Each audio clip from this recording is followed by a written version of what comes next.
आपल्या चॅनलमध्ये आपलं सर्वांचं स्वागत आहे। आज आपल्याबरोबर एक खूप बहुरंगी आणि बहुडंगी व्यक्तिमत्व आहे, शरद गोरे, जे राजकारणात आहेत, जे समाजकारणात आहेत, जे साहित्यात आहेत, जे सांस्कृतिकमध्ये आहेत आणि कुठलंही क्षेत्र असं नाही की ज्यामध्ये शरद गोरे यांचा सहभाग नाही आहे। त्यांच्याशी आपण आज गप्पा मारणार आहोत। तर पहिलं आपली ओळख करून घेण्यासाठी की अतिशय ग्रामीण भागातून आणि ते पण दुष्काळी भागातून लहानाचा मोठा होऊन सुद्धा एवढं व्यक्तिमत्व आपण आपलं जे बहुरंगी घडवलं, ते कसं काय घडलं, म्हणजे त्याच्यामागे काय प्रेरणा काय होती आणि त्याच्यामागे पार्श्वभूमी काय होती? आता खरं तर मी 1986-87 मध्ये सोलापूर जिल्ह्यामधला माढा हा तालुका आहे आणि त्या तालुक्यामध्ये उपळाई बुद्रुक नावाचं गाव आहे छोटंसं। तर त्यावेळेस प्रचंड दुष्काळ होता, म्हणजे अगदी प्यायला पाणी नव्हतं। आणि अगदी विरोधाभास आहे की त्या तालुक्यामध्ये महाराष्ट्रातलं 2 नंबरचं मोठं धरण आहे उजनी जवळ असून सुद्धा पाणी नव्हतं। आणि मग जगण्याच्या भ्रांतामध्ये पुण्याला आपण ह्या ठिकाणी स्थलांतरित झालो आणि सगळा संघर्ष करत सगळं सुरू झालं। मग पुढं 8वीचं शिक्षण, 9वीचं शिक्षण आणि शालेय जीवनामध्ये मला पूर्वीपासून वाचनाची आवड होती आणि थोडंसं लिहितही होतो। मृत्युंजयकार शिवाजी सावंत यांची कादंबरी वाचली मी आणि मग त्यांना भेटायला गेलो आणि भेटायला गेल्यानंतर मग त्यांनी पाठीवरती थाप टाकली आणि मग त्यांच्याकडं मार्गदर्शन घेत हा सगळा खरं तर साहित्याचा प्रवास सुरू झाला। आता माझ्यासारख्या माणसाचा साहित्याचा आणि ह्याचा काही तसा जवळनं संबंध नाही। भाकरीची भ्रांत आहे, जगण्याची भ्रांत आहे, इथे येऊन कसं आपण सेटल व्हायची अशी सगळी गोष्ट होती। आणि एक दुवा होता, सावंत सर ही ग्रामीण भागातून आले होते, मीही ग्रामीण भागातून आलो होतो आणि त्यांना असं वाटलं की बाबा चला ठीक आहे, खुदखुरू पोरगा आहे, इच्छा आहे आणि मला वाटतं की कुठल्याही गोष्ट क्षेत्रामध्ये आपले आयडॉल कोण आहेत ह्याच्यावरती फार विसंबून असतं। अशी ही सगळी सुरुवात आहे। पण मुळात ग्रामीण भागामध्ये असताना वाचनाची आवड ही कशी काय, म्हणजे तिथे साधनं उपलब्ध नसतात किंवा पुण्यात आल्यावर सगळं उपलब्ध झालं हे ओके आहे, पण आवड निर्माण होणं हे कसं झालं? मला असं वाटतं की मी ज्या गावामध्ये राहिला आहे, म्हणजे होतो पूर्वी उपळाई बुद्रुकमध्ये, ते गाव मुळात फार संस्कारी गाव आहे। आज ते गाव जगविख्यात आहे। आमच्या गावामध्ये अधिकाऱ्यांचं गाव म्हणून ते गाव प्रचलित आहे भारतामध्ये। IAS, IPS आणि MPSC मध्ये बरेच पासआउट सगळी लोक आहेत। आणि महत्त्वाची गोष्ट आज आपण बघतो, आज आपण जातीय किंवा धर्मीय सगळ्या व्यवस्थेबद्दल बोलतो, विषमतेबद्दल बोलतो, तर त्या ग्रेस ऑफ गॉड आमचं गाव जे पूर्वीपासून जातीच्या पलीकडं, धर्माच्या पलीकडं सलोखा राखणारं गाव आहे, संस्काराची शिदोरी घेणारं गाव आहे। आणि मला वाटतं मूल्यात्मक संस्कार जे झालेले आहेत माझे, त्याच्यामध्ये सिंहाचा वाटा जर कोणाचा असेल तर तो गावाचा आहे। तर मला वाटतं माझं बीजारोपण जे ते गावामध्ये झालेलं आहे आणि शालेय जीवनामधले जे धडे होते, कविते होते, त्याच्याबद्दल विलक्षण आकर्षण होतं मला। आणि मग ज्या काय सगळ्या झळा सोसल्या होत्या गावामध्ये, जीवनाचं आपण सगळं बघतो की त्या सगळ्या प्रवासामध्ये, आणि त्याच्याबद्दल मग पण मला असं कुतूहल होतं की सगळं लिहितंय आणि थोडकं मीही लिहित होतो। आणि मला असा चांगला मार्गदर्शक सावंत सरांच्या माध्यमातून मिळाला आणि तो प्रवास खरं तर सुरू झाला। साहित्य क्षेत्रामध्ये आपली नेमकी कामगिरी आम्हाला, आमच्या दर्शकांना, खरं तर मी कवी लेखक म्हणून साधारणतः 87-88 पासून थोडंसं लिहायला सुरुवात केली। पुढं माझे मित्र राजकुमार काळभोर, मी आणि अन्य सहकाऱ्यांनी 1993 मध्ये अखिल भारतीय मराठी साहित्य परिषद नावाची संस्था स्थापन केली। ती संस्था जी आहे की नवोदित सगळे साहित्यिक जे आहेत त्यांना एकत्रित करून विचारपीठ देणं। परत नवोदित या शब्दाशी शब्दचळ नको, तर आमची अशी धारणा आहे ज्या वेळेस साहित्यिक नवनिर्मिती करतो ती अवस्था नवोदित आहे। त्यामुळे जगातले सगळे साहित्यिक नवोदित आहे अशी आमची धारणा आहे। आणि मग हे विचारपीठ आम्ही सुरू केलं, ती संमेलनाची मालिका सुरू केली आणि मग एक माणसं जोडली जाऊ लागली, महाराष्ट्रामधली एकत्रित येऊ लागली आणि विचारमंथन होऊ लागलं. त्यानिमित्ताने बरंच वाचन होऊ लागलं. त्यानिमित्ताने बऱ्याच लोकांचा संपर्क येऊ लागला. मला वाटतं बोलीघाट आणि लहेजा जो आहे प्रत्येक 40 किलोमीटर नंतर बदलतो. आणि मला वाटतं प्रत्येक स्थानिक भाषा जी आहे त्याला एक स्वतःचं एक वेगळं अस्तित्व आहे, वेगळा गोडवा आहे. भाषेमधला दुस्वास करण्यापेक्षा त्या भाषेमधला मथित अर्थ जो आहे तो अत्यंत महत्त्वाचा आहे. तर त्यामुळे अनेक भाषेचे शब्दकळा जे आहेत त्याचे संस्कार माझ्यावरती होत गेले.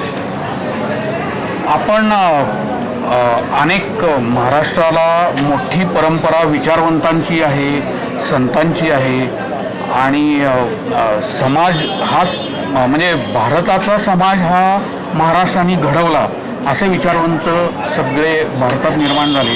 आणि त्या विचारवंतांच्या नावाने आपण कुठलीही शासकीय मदत न घेता साहित्य संमेलन भरवता आणि त्याचा आपण विक्रम केला आहे. त्याच्याबद्दल थोडंसं. खरं तर आपण बघितलं की साहित्य मला असं वाटतं की मानवी मूल्यावरती भाष्य करणारा असावा. साहित्याचा हेतू जो आहे तो समाज जोडणारा असावा. विध्वंसक विचार मांडून समाजामध्ये दुभंगता निर्माण होईल त्याला मी साहित्य आम्ही मानत नाही. आता माझी एक गोष्ट लक्षात आली. विलक्षण ह्या सगळ्या महाराष्ट्रामधल्या 325 तालुक्यामध्ये बऱ्याच वेळा फिरणं झालं आणि मला लक्षात आलं की गोंदियाचा माणूस जो आहे तो एक कविता म्हणायला, एक कथा म्हणायला मुंबईला पुण्याला येणं त्याला फार खर्चिक पडतं. किंवा कोल्हापूरचा माणूस नागपूरला जाऊ शकत नाही.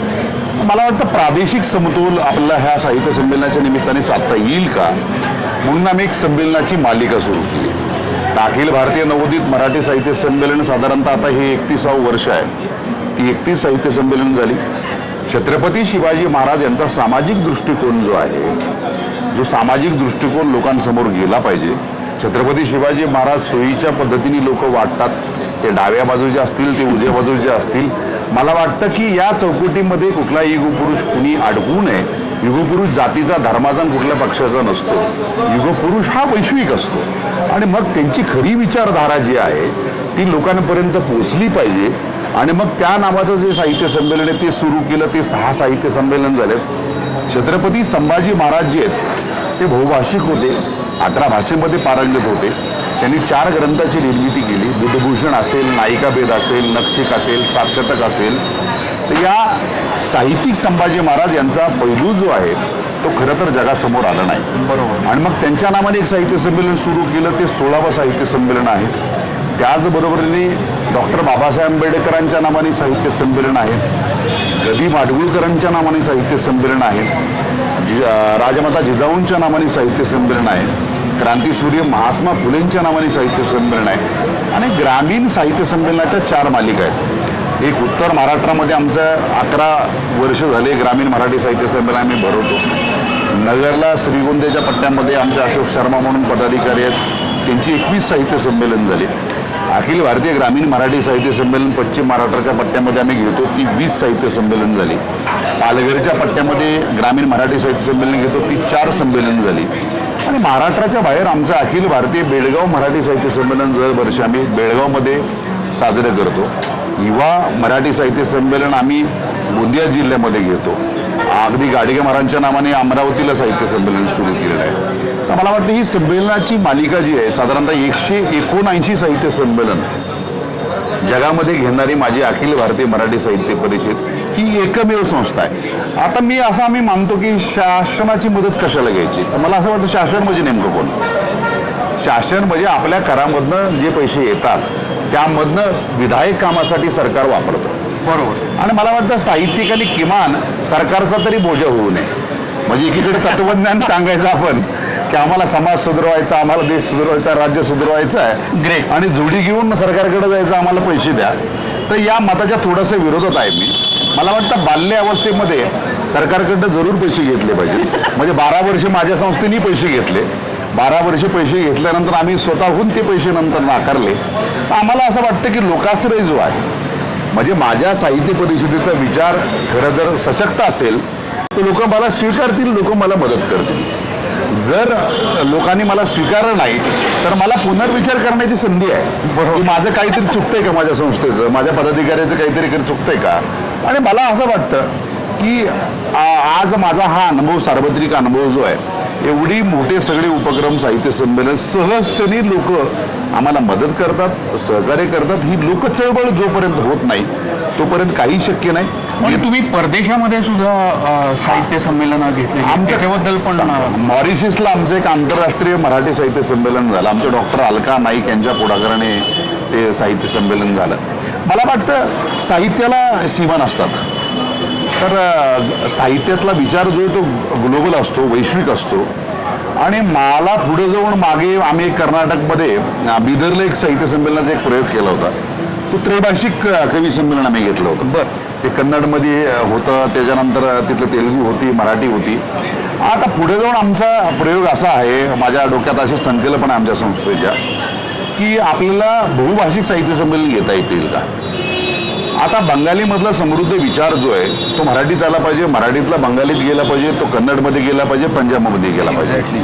मला वाटतं दुभाषक आपण जर घेतले आणि दुभाषकांच्या माध्यमातून हा सशक्त विचार जो आहे तो खरं तर पोचवला, आपण फार कमी पडतोय श्रीकांत. म्हणजे मला असं वाटतं भाषा भगिनी हा एक प्रयोग होता आपल्याकडे, पण तो काही फार झाला नाही. म्हणजे आता काय झालंय की साहित्याच्या प्रांतामध्ये सुद्धा ॲक्च्युली इंग्लिशमधलं किंवा परदेशी साहित्य मराठीमध्ये किंवा हे येतं, पण आपल्या देशातल्या भाषांमधलं जे समृद्ध साहित्य आहे ॲक्च्युली तेलुगूमध्ये किंवा तमिळमध्ये, कन्नडमध्ये खूप समृद्ध साहित्य आहे, पण ते मराठीमध्ये किंवा मराठीतलं तिकडे जात नाही. आपल्याकडे संशोधन होत नाही. खरं तर आपण बघितलं की छत्रपती शिवाजी महाराजांचे सावत्र बंधू सरपोजी राजे जे होते तांजावर तामिळनाडूचे, एक संदर्भ सांगितला पाहिजे भाषेच्या अनुषंगाने.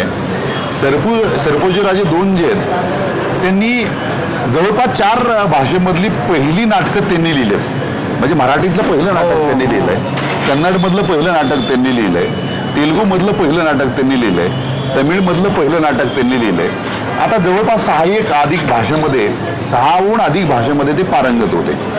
आता मग भाषिक मर्यादा आपण का घालून घ्यायच्या. मला वाटतं मराठीबद्दल मला प्रेम असलं पाहिजे, अस्मिता असलं पाहिजे, पण ह्याचा अर्थ असा नाही की मला इतर भाषा आल्या पाहिजे. बरोबर. आपल्या जगावरती जर अधिराज्य निर्माण करायचं असेल तर मला वाटतं जगातल्या सगळ्या भाषा आल्या तर बिघडतं कुठं. जगातल्या सगळ्या भाषा शिका तुम्ही. मला आता बऱ्यापैकी चांगली गुजराती समजते, मला बऱ्यापैकी पंजाबी समजते, थोडीफार बंगाली समजते, इंग्रजी चांगलं आहे, हिंदी चांगलं आहे. माझा हा प्रयत्न आहे, कोकणी मालवणी मला चांगली समजते, मला वैदर्भी भाषा येते.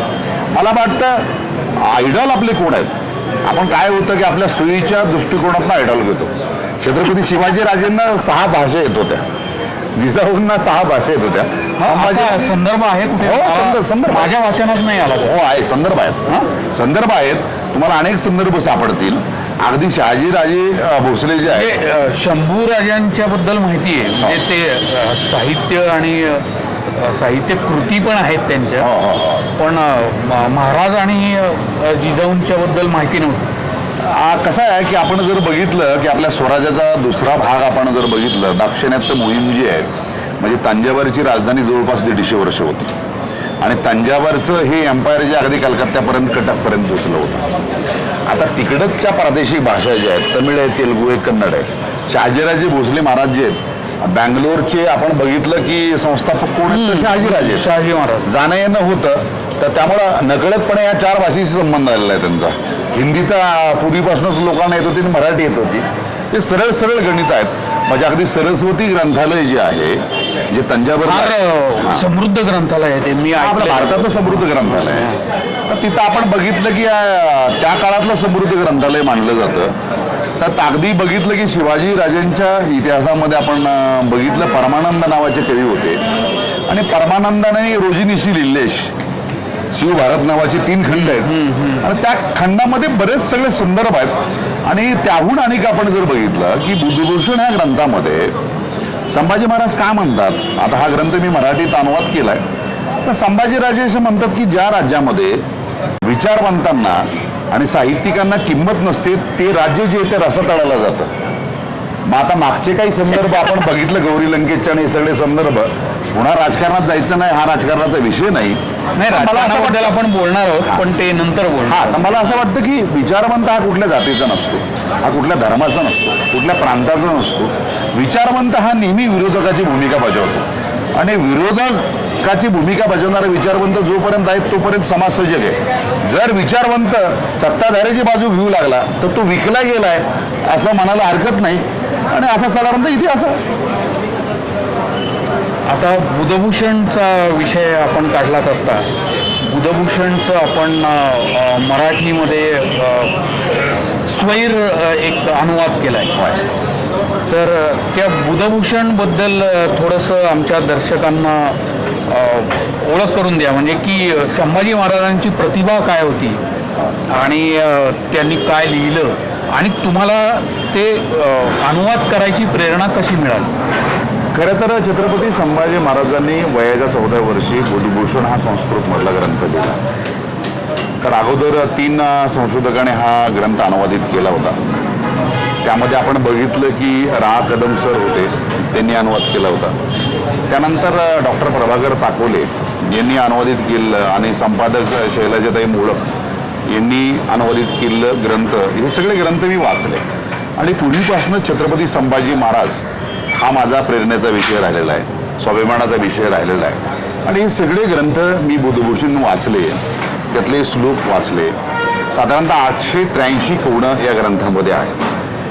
आणि मग काव्यप्रतिभा त्यांची जी आहे, जी दृष्टी आहे ती काळाच्या पुढची आहे.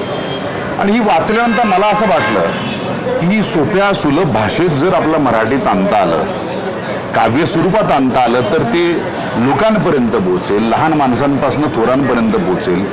आणि मग तो प्रकल्प मी हातामध्ये घेतला आणि फार सुंदर पद्धतीने, मी तुला संदर्भ सांगतो श्रीकांत, की आज आपण बऱ्याच ठिकाणी फ्लॅक्स बादर पुढारी जे आहेत नुसते मोठे मोठे फ्लॅक्स लावतात आणि पुढारी होऊ पाहतात. आता इलेक्शन होऊन गेले. संभाजीराजेंनी काय म्हटले बघा, 350 वर्षापूर्वी संभाजीराजे एका कोणामध्ये असं म्हणतात, पैशाने विकत घेतलेली प्रसिद्धी कधीच टिकत नाही. क्या बात आहे. म्हणजे त्यांनी द्रव्य म्हटले, मी सुलभ भाषेत पैसे म्हणते फक्त, की पैशाने विकत घेतलेली प्रसिद्धी कधीच टिकत नाही, उलट दारिद्र्याच्या खुल्या होत्या दिशादायी. क्या बात आहे. म्हणजे त्यांनी सांगितलेले की तुम्हाला अशा पद्धतीचं काम करावं लागेल की तरच तुम्हाला लोकांच्या स्मरणात राहाल, तरच लोक तुम्हाला आठवणीत ठेवतील.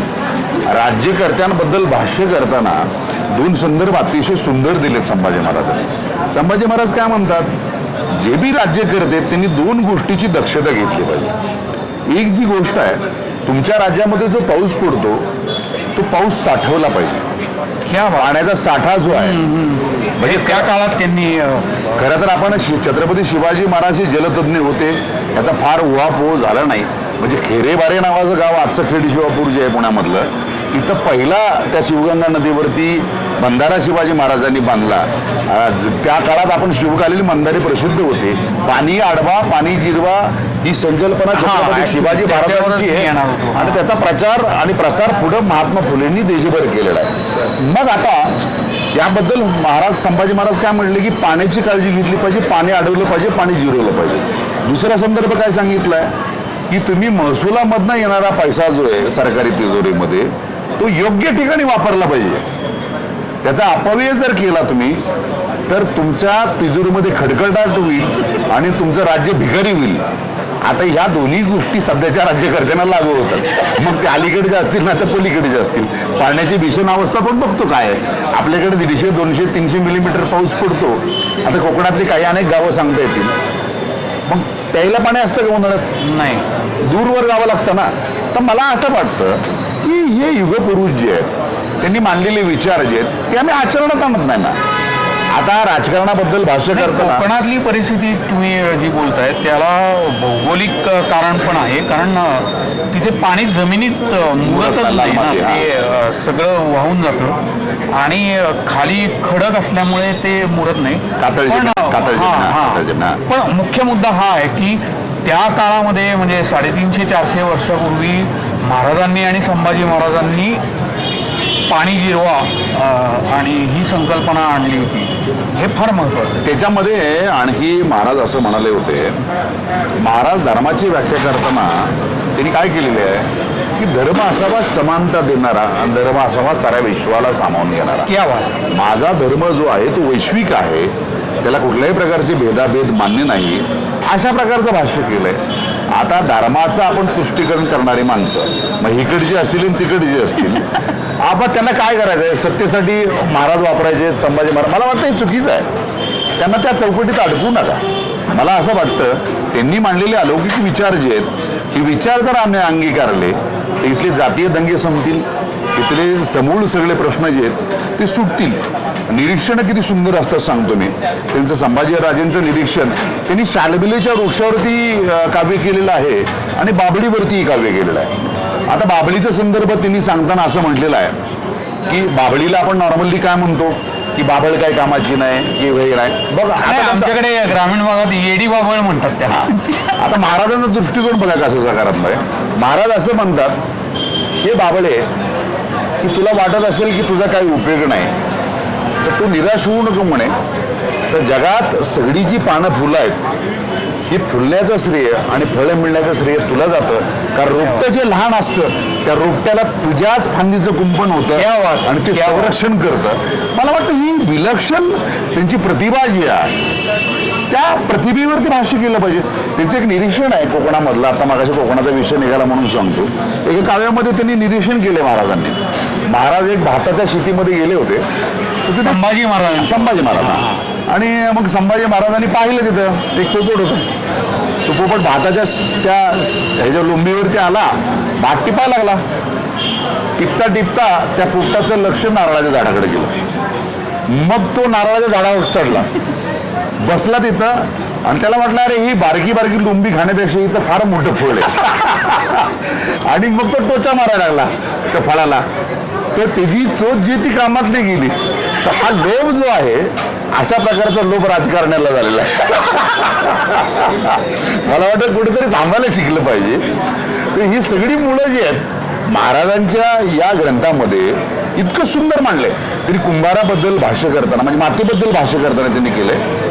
तर त्यांनी मातीच्या प्रवासाबद्दल भाष्य केलं. मातीचा प्रवास, माती कुंभार खांदतो आणि ती गाढवाच्या पाठीवरती आणून मग तो तिच्या इथे घरी आणतो आणि तो भट्टीत टाकतो.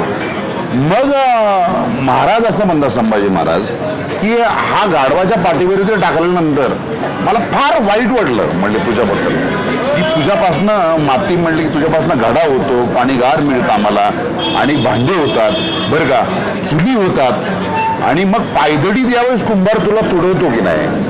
तर मला असं वाटतं की माझ्या छातीवरती पाय दिलेला आहे आणि मग ते तुडून आकार दिल्यानंतर तुला गरम त्या भट्टीमध्ये टाकल्यानंतर मला चटके बसतात. म्हणजे ही सकारात्मक दृष्टिकता जी आहे ती कुठल्या कवीकडे आहे. आणि मला असं वाटतं की त्या वेगवेगळ्या कवनांमध्ये मी स्वतः थक्क झालो. मी ती सगळी कवनं वाचल्यानंतर तर त्यांनी आणखी पण बचतीबद्दल बोललंय. तर ते काय म्हणले 1/4 भाग आपण जो काही कमवतो व्यापारामधनं नोकरीमधनं तर तो 1/4 भाग आपण साठवला पाहिजे. नाही तर तुमच्या आयुष्यामध्ये पैशाचा अंधकार जो आहे तो तुम्हाला गिळंकृत करू शकेल. की ते भाष्य केलं त्यांनी त्याच्यावरती. आणि विचारवंतांबद्दल मगाशी तुम्हाला सांगितलं की महाराज असं म्हटले बुधभूषणमध्ये की ही विचारवंत ही जी आहे हा लेखक जो आहे साहित्यिक जो आहे हे भूषण आहे तुमच्या राज्याचं. त्यांना जोपासलं पाहिजे. आता त्याचा दुसरा संदर्भ सांगतो. सानुग्र अनुदान ही संकल्पना जी आहे म्हणजे लेखकांना किंवा कलाकारांना सानुग्र अनुदान दिलं होतं. आता ही बिदागी किती आहे. शिवाजी राजेंच्या काळापासून ही परंपरा सुरू झालेली आहे. आता आजच्या प्रचलित नाण्यांच्या भाषेबद्दल बोललं, रुपयांच्या भाषेबद्दल बोललं तर साधारणतः ती एक 3 लाखांपर्यंत जाते श्रेणी. आता आपलं सरकार पैसे देतं किती 700 रुपये. आता काहीतरी 5,000 रुपये होणार आहेत वगैरे असं पुढं आलंय. खरंच 5,000 रुपयात कलावंत साहित्यिक जगतो का नाही. आणि एकीकडे आपण काय म्हणायचं साहित्यिक जो आहे तो संस्कृतीचा आत्मा आहे आणि तो भूषण आहे, तो शिरोमणी आहे भाषणामध्ये म्हणायचं फक्त. आणि मग द्यायचे पैसे किती 5,000 रुपये द्यायचे. बस साहित्यिक पत्रकार विचारवंत आपली 10% फ्लॅट मागायला गेला अरे साला त्या रांगेतच बरेच जण मेलेत. म्हणजे मला वाटतं नाही महाराजांनी आणि कृतीतनं दाखवलं म्हणजे कुलभूषण सगळं त्यांनी जगवला होता ना. हो आता तीच सांगतो परंपरा आपल्या वारीची परंपरा जी आहे आषाढी वारीची परंपरा याला संरक्षण कोणी दिलं पहिलं. याला अनुदान कोणी दिलं. छत्रपती संभाजी महाराजांनी दिलं. याला पहिलं अनुदान ही परंपरा संभाजीराजेंनी सुरू केली. संरक्षण ही परंपरा समतावादी आहे, सम्यकवादी आहे, वैश्विक आहे. ही जपली पाहिजे, ही वाढली पाहिजे, ही जगभर पोचली पाहिजे. संभाजीराजेंनी केलं. मग संभाजीराजेंनी बुधभूषण या ग्रंथामध्ये समाजशास्त्रावरती भाष्य केलेलं आहे, ध्येयबोलीवरती भाष्य केलेलं आहे. ध्येयबोलीबद्दल काय म्हणतात राजे माहिती आहे का संभाजीराजे? बोलताना माणसाची न्याहाळावी ध्येय बोली. हा, बोलताना माणसाची न्याहाळावे ध्येय बोली, लगेचच समजते अंतरीची खोली. क्या बात आहे. आज आम्ही मास कम्युनिकेशनची भाषा करतो, आज आम्ही बॉडी लँग्वेजची भाषा करतो. त्यावेळेस त्यांनी सांगितलेलं आहे, 350 वर्षापूर्वी त्यांनी सांगितलेलं आहे की एखादा माणूस ज्यावेळेस बोलतो त्याचे डोळे काय बोलतात, त्याचे हावभाव काय बोलतात, तर त्याची नजर कशी आहे, तिची आवाजाची कंपनं कशी आहेत. म्हणजे आपण आवाजाच्या लहरी जी असतात ना, तर त्याही तुम्हाला बरंच काही सांगून जातात. म्हणजे त्यातली अर्थता जी आहे, म्हणजे माणूस खरं बोलतोय, खोटं बोलतोय.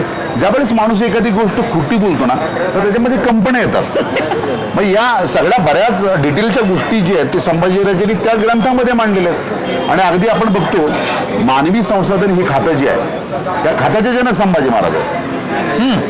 ही व्यवस्थापन शास्त्र जे आहे, आस्थापन शास्त्र जे आहे, त्याचं आरेखन संभाजीराजांनी केलं बुधभूषण या ग्रंथामध्ये. बरं, कशी दंडकं टाकून दिलेत तुम्ही, कशा पद्धतीने तुम्ही राज्यकारभार केला पाहिजे, कशा पद्धतीने व्यवस्थापन शास्त्र चालवलं पाहिजे. आता ह्या व्यवस्थापनाबद्दल, राज्यशास्त्राबद्दल त्यांनी भाष्य केलेलं आहे. संभाजीराजे म्हणले की 2 गोष्टीला माणसाने कधीच लाजू नये. एक, व्यापार करताना तुम्ही लाजू नका आणि जेवताना लाजू नका.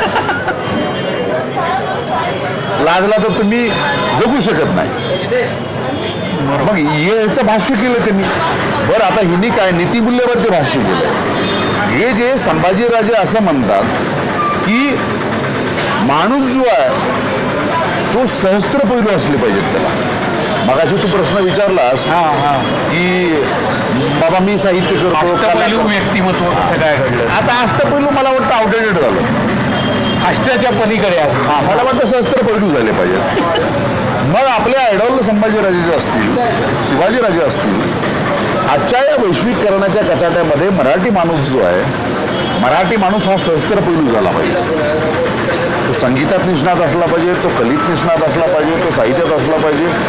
मला वाटतं हे सगळे रंग जे आहेत, आणि जगात कुठलीच गोष्ट अवघड नाही. मला संभाजीराजेंबद्दल बोलताना संभाजीराजे म्हणतात ज्यांचा स्वतःवर विश्वास असतो ती माणसं कधीच पराभूत होत नाहीत. म्हणजे आपण बघतो पराभवाची व्याख्या जी आहे ती बदलून टाकण्याचं काम संभाजीराजेंनी केलं. संभाजीराजेंचा आणि अजिंक्य या शब्दाचा फार जबरदस्त संबंध आलेला आहे. त्यांच्या जीवनामध्ये सगळ्याच लढाया जिंकणारा अद्वितीय राजा जगात जर कोणी असेल तर तो छत्रपती संभाजीराजा आहे. आणि मग प्रचंड सकारात्मक दृष्टिकोन आहे त्यांचा. म्हणजे संकटाच्या छाताडावरती पाय रोवून कसं उभं राहायचं हे संभाजीराजेंनी आम्हाला शिकवलंय. आज मराठी मुलगातला हा माणूस जो आहे प्रचंड विद्वान आहे, प्रचंड ताकदीचा आहे. पण काय झालंय, इथं झुंड झाल्यात सगळ्या. त्या झुंडी ज्या आहेत ना इतक्या प्रचंड प्रमाणामध्ये वाढलेल्या आहेत. म्हणजे आपण बघितलं की 6772च्या वरतीच जाती, देशात 72,000च्या वरती उपजाती. आता धोका असा आहे की प्रत्येक माणसाकडे जात होईल का काय. मला वाटतं जात जोपर्यंत हद्दपार होणार नाही, आणि धर्माची व्याख्या ही सुद्धा हद्दपार होणं गरजेचं आहे. धर्म हा सहिष्णू असतो. आणि जगातल्या विचारवंतांनी, संतांनी, महंतांनी काय सांगितलंय, धर्म ही अवस्था आहे, धर्म ही चांगुलपणाची भावना आहे. धर्म हा कधीच कोणाचा दुश्वास येते की ती सोडली पाहिजे, म्हणजे तेही सोडलं पाहिजे.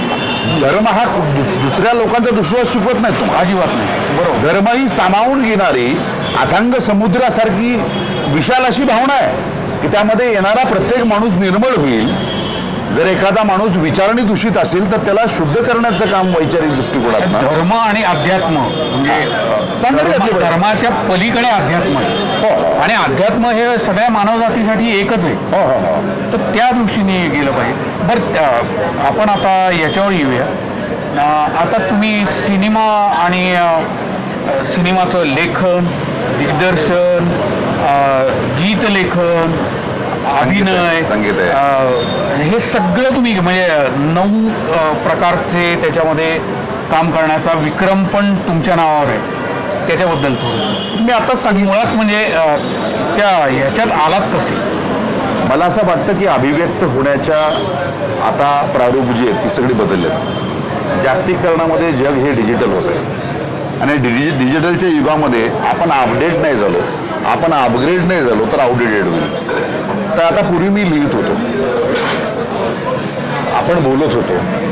आता सशक्त माध्यमं जर काय असेल तर ती माध्यमं ही रीलची माध्यमं आहेत. रीलची माध्यमं जी आहेत त्याच्यामध्ये माझ्या मनामधले जे कलाविष्कार आहेत तर ती मी चित्रकृतीच्या माध्यमातून जर आणले तर जगभर ते पोचू शकतात.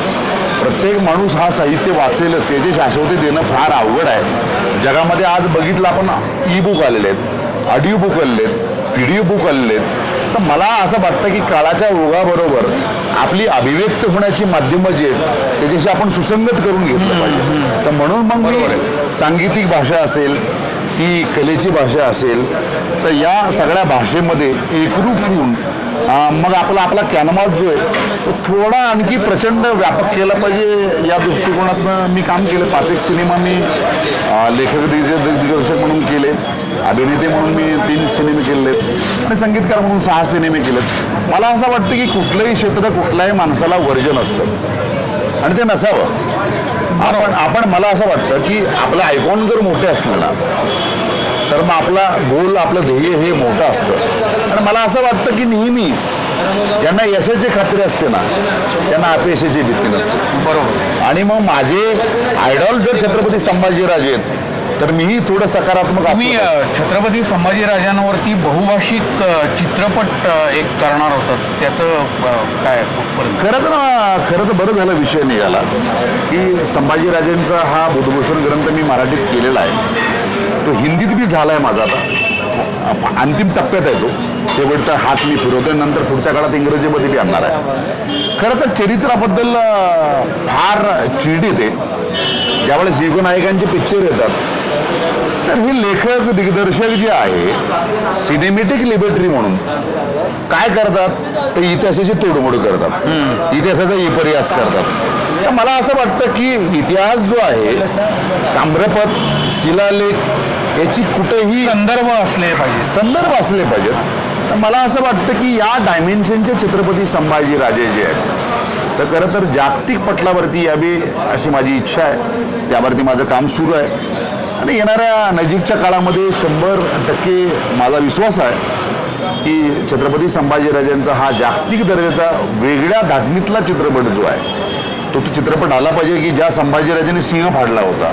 बलवान संभाजीराजे आम्हाला माहिती आहेत, पण लेखणी जी आहे त्यांची प्रतिभा किंवा त्यांचं व्यवस्थापन आणि हे आता तुम्ही मगाशी सांगितलं हे कुठेही आलेलं नाही याच्या आधी.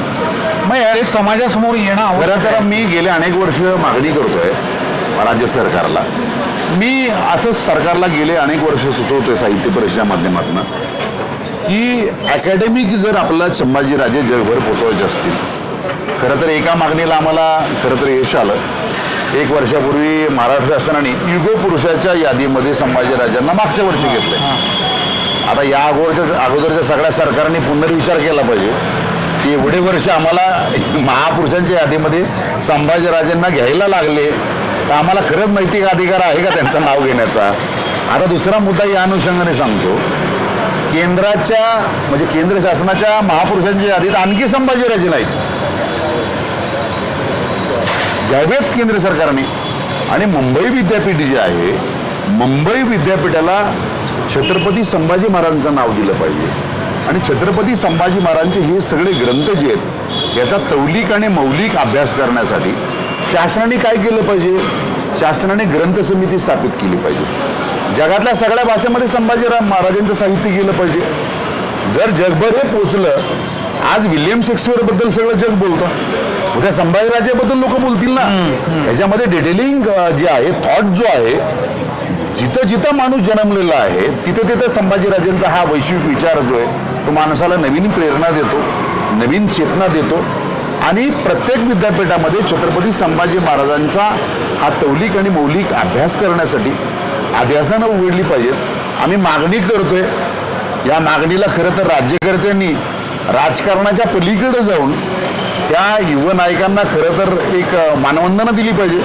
पण खरं तर तुम्ही राजकारणामध्ये जो प्रवेश केला हा. तो ॲक्च्युली म्हणजे या सगळ्या गोष्टींसाठी केला का म्हणजे नेमका उद्देश काय होता?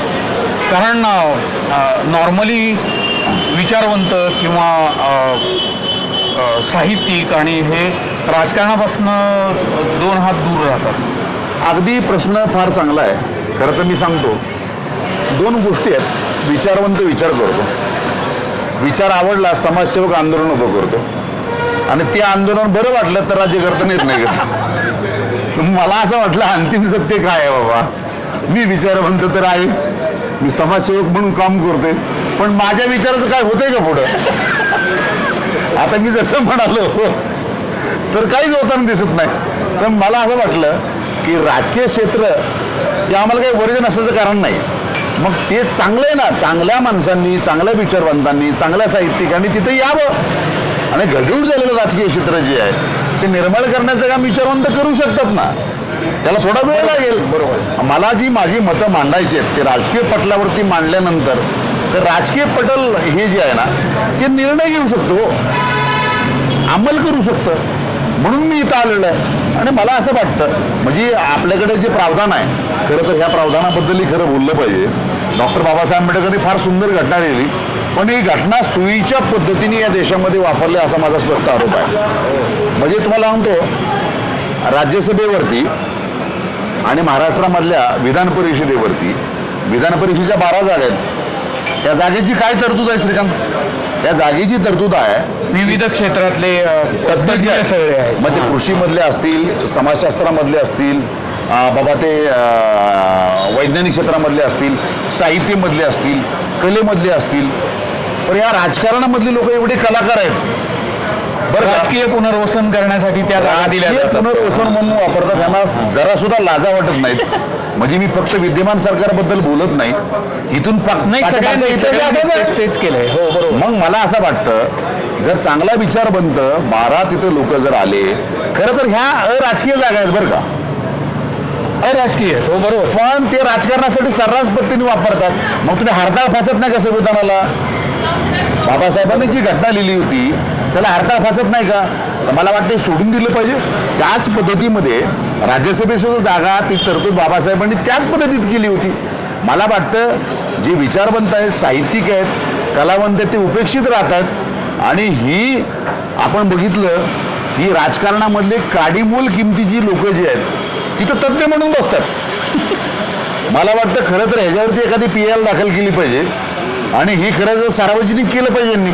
यांनी ह्या अपॉइंटमेंट जे करतायत ते सार्वजनिक पब्लिक डोमेनमध्ये ठेवा ना तुम्ही. यांची निवड केलेली आहे बाबा या 12 विधान परिषदेच्या जागा काय निकषावर केली. काय निकषावर केलेली आहे. आणि ह्याला राज्यपाल सुद्धा तेवढीच दोषी आहेत. आणि राज्यपाल काय इथं सही करायला का तिथं? राज्यपालांनी त्याचा पुनर्विचार केला पाहिजे. खरं तर योग्य इलिजिबल माणसाला इथं संधी दिली पाहिजे. पक्षपेक्षा बघू नका ना, गुणवत्ता हा निकष असला पाहिजे. ज्याचं जेवढं जास्त काम आहे, योग्य माणूस जो आहे, खरं तर काम हे केलं होतं बाबासाहेबांनी, तर त्या त्या क्षेत्रामधल्या माणसांचे प्रश्न जे आहेत, त्या समाज घटकांचे प्रश्न जे आहेत, त्यांच्या अनुभवाचे आले पाहिजे. ते प्रतिबिंबित होतील, ते ध्वनित होतील आणि आपला समग्र समाज जो आहे तो आणखी पुढारला जाईल. उलटं घेतलेलं आहे आपलं सगळं. मला वाटतं की त्या सगळ्या गोष्टीवरती पुनर्विचार केला पाहिजे सगळ्या लोकांनी.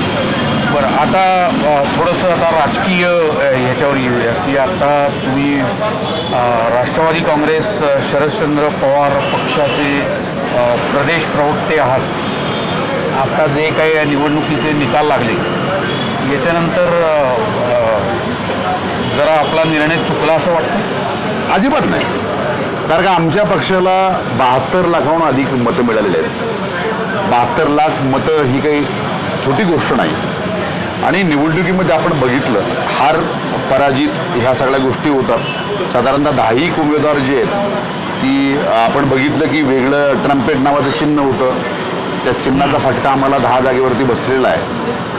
आणि आपण बघितलं या सगळ्या गोष्टी ज्या आहेत आता बऱ्याच ठिकाणी महाराष्ट्रामध्ये सार्वत्रिक दृष्टिकोनातून लोक म्हणतात की बाबा EVM मध्ये गडबड आहे. आता खरं तर त्याला वावही आहे. म्हणजे 3-4 उदाहरणं आपण जर बघितली, अगदी साताऱ्यामधली 3 उदाहरणं आहेत. पराभूत तिन्ही उमेदवाराला सारखी मत आहेत, विजयी उमेदवाराला सारखी मत आहेत. नाशिकमध्ये तसंच आहे.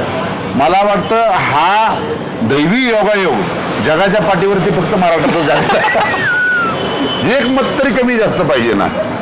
म्हणजे आमचं म्हणणं काय, बरं आमचं म्हणणं आहे की तुम्ही इम्पार्शियल आहे, तुमची भूमिका इम्पार्शियल जर आहे, तर लोकशाही आपल्याला जर बळकट करायची असेल, जेव्हा लोकांना निवडून येणाऱ्या लोकांबद्दल शंका येते, आता ही लोकं निवडून आली, इतिहास झाला, मला वाटतं इथून पुढच्या निवडणुका ज्या आहेत, आपल्याला लोकप्रतिनिधीबद्दल लोकांमध्ये विश्वास जर वाढायचा असेल, तर मला वाटतं बॅलेट हे उत्तम माध्यम आहे. बॅलेटवरती निवडणुका व्हाव्या.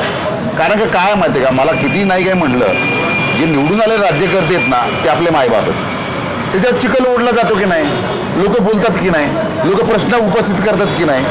तर मला वाटतं गरिबा जी आहे आपल्या राज्याची, देशाची कुठंतरी कमी होती. हरकत नाही ना, लोक ज्याला निवडून देतील त्याला निवडून, पण प्रश्न राहणार नाही शिल्लक. आज जगातली प्रगत राष्ट्र जे आहेत, जपान असेल की अमेरिका असेल.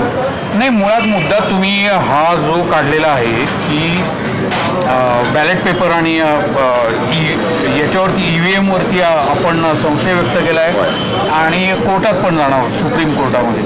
मुळात मुद्दा असा आहे की जेवढा मोठा मतांचा फरक आहे, म्हणजे दोन्ही महाविकास आघाडी आणि महायुती, एवढा मोठा फरक पडू शकतो का? काही समजा असं मानून चाललं की EVM मध्ये घोटाळा आहे, तरी पण एवढा मोठा घोळ होऊ शकतो? आमचं स्पष्टपणे आरोप आहे. आज निवडणूक कशावरती झाली? EVM वरती झाली. 5 वाजेपर्यंतची आकडेवारी निवडणूक आयोगाने दिली होती. नंतरची आकडेवारी कधी दिली त्यांनी? 11 वाजता दिली राहत. किती मतं वाढली? 46 लाख मतं वाढली. आमचा स्पष्ट आरोप आहे की ह्याच्यामध्ये हेरफार झाली का? जर तुम्हाला 1 तास पुरेसा झाला तुम्हाला राज्यामधल्या आकडेवारी घ्यायला, मग तुम्हाला एवढा वेळ का लागला? मग तुम्ही प्लॅन केलेत का ही 46 लाख मतं वेगवेगळ्या मतदारसंघामध्ये वाढवलेत का? मग आमची सीट काढलेत का? तुम्ही डिजिटलच्या गोष्टी करताना 5 वाजेपर्यंतची आकडेवारी तुम्हाला लगेच देता आली आणि 5 ते 6ची आकडेवारी 11 वाजले रात्रीच्या. मला वाटतं कुठेतरी घोळ आहे. निवडणूक आयोग जे आहे त्यांनी चाकर म्हणून काम करू नये केंद्र शासनाचं. निवडणूक आयोग ही स्वायत्त संस्था आहे. खरं तर ही स्वायत्त संस्था कधी संपली माहिती आहे? 2019-20च्या दरम्यान मुख्य निवडणूक आयोग कोण निवडत होतं पूर्वी? राष्ट्रपती, पंतप्रधान, विरोधी पक्ष नेता, लोकसभेचा अध्यक्ष आणि सुप्रीम कोर्टाचा मुख्य न्यायाधीश. आता काय केलं ह्यामध्ये? सगळे हटवले. विरोधी पक्ष नेता नाही, पण लोकसभेमध्ये जेव्हा तुम्ही भारतीय जनता पक्ष आणि महायुती यांना पराभूत केलं, म्हणजे असा एक त्यांचा दावा आहे की तेव्हा तुम्हाला EVM चांगलं वाटलं आणि आता वाईट वाटतंय. हे याला उत्तर काय देणार? नाही, असं म्हणता येणार नाही. मुळात गोष्ट कशी आहे, एक तर या EVM बद्दल शंका घेण्याचं कारण आहे, महाराष्ट्रामध्ये आले EVM हे सुरतमधून आलं, ते प्रायव्हेट कंपनीकडनं आलं, ते निवडणूक आयोगाकडनं आलेलं आहेत. शंका घ्यायला भाव आहे ना. आता गुजरात काय करते ही वेगळी सांगण्याची आवश्यकता नाही. एक गोष्ट. दुसरी गोष्ट, मी अनेक संदर्भ सांगतो. आता मध्ये मनसेच्या एका उमेदवाराचा व्हिडिओ बाईट फार प्रसिद्ध माध्यमांमध्ये गाजला. त्याच्या वार्डामध्ये त्याला फक्त 2 मतं मिळाले. त्याची बायको मुलगी मत देणार नाही का असा प्रश्न त्यांनी उपस्थित केलेला आहे. आता दुसरं नाशिकचं असंच उदाहरण होतं की त्याच्या कुटुंबातले 65 मतं काहीतरी होती, त्याला ती मिळाली नाही.